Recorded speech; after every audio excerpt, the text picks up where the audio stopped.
Ay, sorry, sorry. Sige, go, go.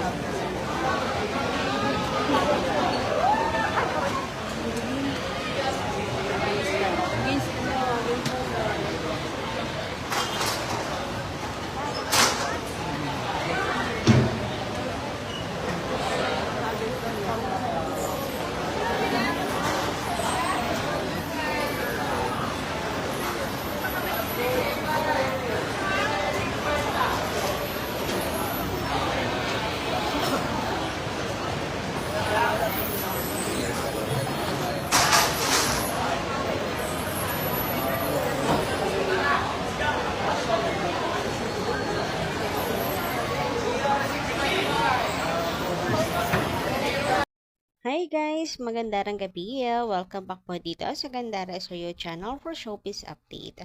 Andito na naman nga po akong muli nagbabalik. Ang nagmamaganda na yung kachismosang Kim Pao, wala na pong iba si Gandara upang magatid sa inyo ng latest update and fresh happenings patungkol kay Kim Chiu and Paolo Avellino. And para nga po sa gabi ito, ang tatalakayin natin, pag-uusapan ay may kinalaman po sa pag-alis ng Kim Pao. Ayan, para magpakilig naman po sa labas ng ating bansa.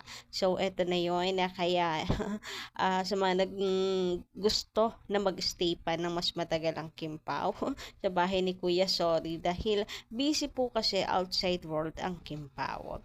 So, eto na nga kitang-kita naman natin na ibang-iba na si Paolo Avellino pag ini-interview mo. Hindi na yung poker face, yung masyadong seryoso. Kita niyo naman, nakikita niyo yung mga ngipin niya. Masaya na siya interviewin. Masigla, punong-puno. Parang punong-puno na excitement. Anyway, bago tayo mag-start sa mga di pa nakasubscribe dito sa ating channel, maaari lamang na pindutin po ninyo subscribe button natin at notification bell na nandiyan sa baba para mag-updated po kayo at ma-notify tuwing may bago tayong chika at balita hinggil sa Kim Pao. Basta mga balita na may kinalaman kay Kim Chiu and Paolo Avellino, sagot na po natin yan. So, buwan naman ng comment ka po muna tayo para sa gabing ito. So, mula po kay Black Charm, sabi niya dito, Diyos ko naman, I really admire Pao. He really show his true feelings to Kim kahit sa mga ka-gym body nila.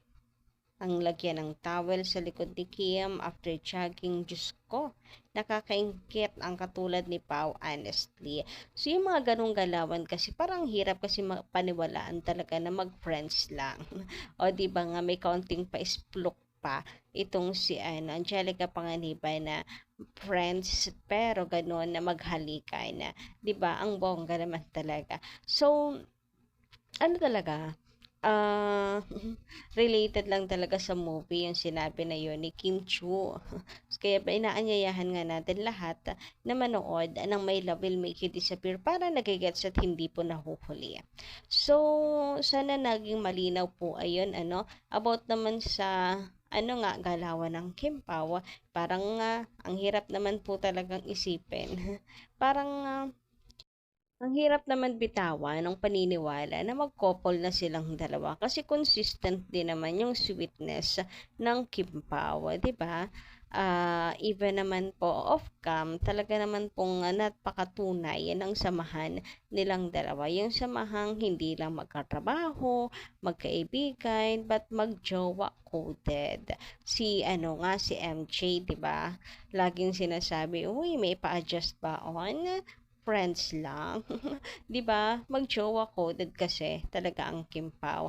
May pa-couple shoes. And napakarami naman po talagang resibo. Kung resibo lang din naman yung pag-uusapan natin about sa Kim Pao. Samantala, sabi pa po dito na ni YouTube Dan, Nadpat, ano ba, nalilito talaga ako. Mga kakimpaw, manood na kayo at napakaganda ang movie ng Kim Pao. More movie and teleserye. Yes, para sa demand natin at sinisigaw na teleserye for Kim Pao. Para sa atin pong hiling na action comedy at masundan pa ang projects ng Kim Pao. So, papatukin po natin to. Marami naman pong pa-block screening so parang wala namang questions pagdating sa kikitain ng pelikula. Pero mas maganda po kung makaka-attract pa tayo ng mga casual viewers.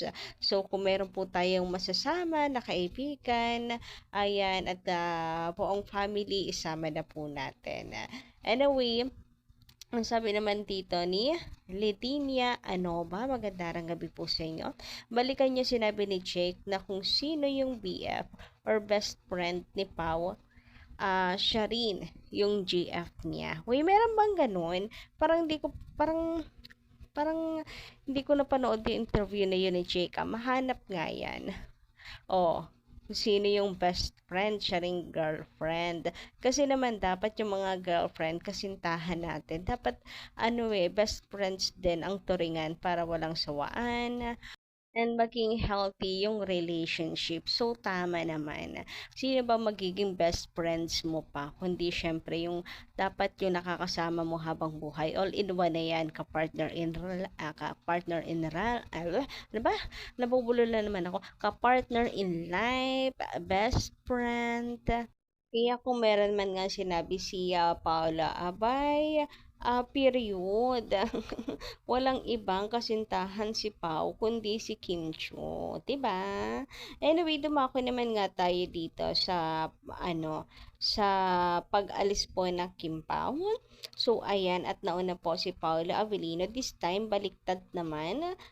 Medyo na late si Kim Chiu and parang bago yan. Si Kim kasi is always yan present, always maaga. Parang bago ngayon na late si Paolo Avellino. So pinag-uusapan nga ngayon, ano kaya nangyari kay Kim? Ano kaya yung mga pinagdaanan ni Kim Chiu para malate siya? At ngayon nauna naman si Pao. Pero okay lang naman yun.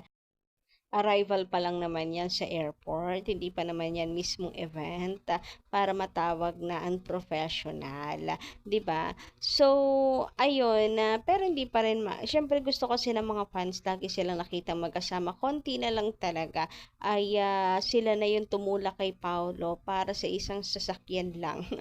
Sa isang sasakyan lang sumakay ang Kim Pao. Nalala ko na naman 'to sa Hyundai. 'Di ba parehas silang endorser. So, baka naman daw, since parehas naman silang endorser ng Hyundai, ay wag na pong magkaiba ng car. Ipagsama na sa isang car. Tawan-tawa ako doon. Pero yun na nga. Gano'n naman kasi ang mga fans Kaya parang kapag ganito, nauna si Paolo or nauna si Kim, naghahanap at naghahanap pa. Pero, ayun nga, para sabi namin na bagong-bago na malit itong si Kim Chiu. Anong nangyari? And eto may nakita pang pictures or stolen shot ni Paolo Avellino kung saan eto nga po, busy pagdot-dot ng kanyang phone. Alam na nila kung sino yung kinokontak, chinachat. Mukhang nag-aalala na daw ito kay Kimi kasi bakit na late. So, ayan na.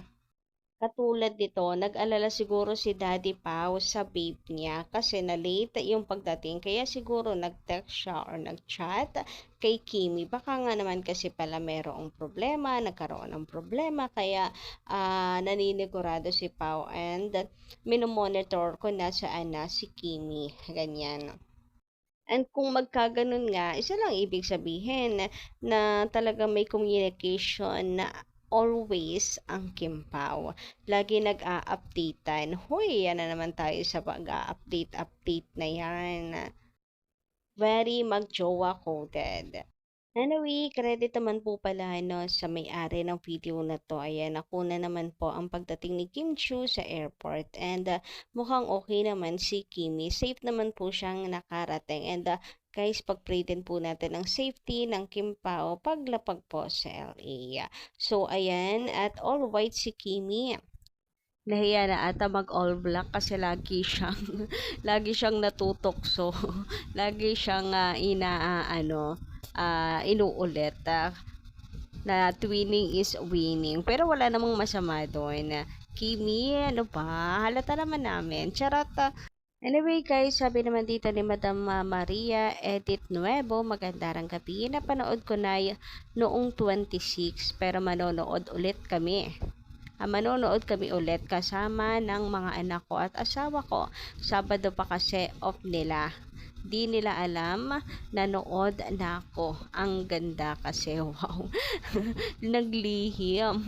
Kasi baka nga naman pag sinabi ninyo, ay nakapanood ka na pala, wag na tayong manood. Wag niyo pong sasabihin, Madam Maria Edith. Sige lang, manood kayo buong family niyo bukas. Ayan, panoorin niyo dahil ulit, ng paulit-ulit dahil hindi po nakakasawa talaga siyang panoorin. Kung gusto niyo pong kiligin araw-araw. Ayan, thank you so much po sa pagsuporta at pagmamahal sa Kim Pao and pagsuporta sa My Love Will Make You Disappear. So hanggang dito lang muna ating update. Thank you so much guys sa inyong pakikinig. And don't forget to click the subscribe button and notification bell for more updates. Maraming salamat.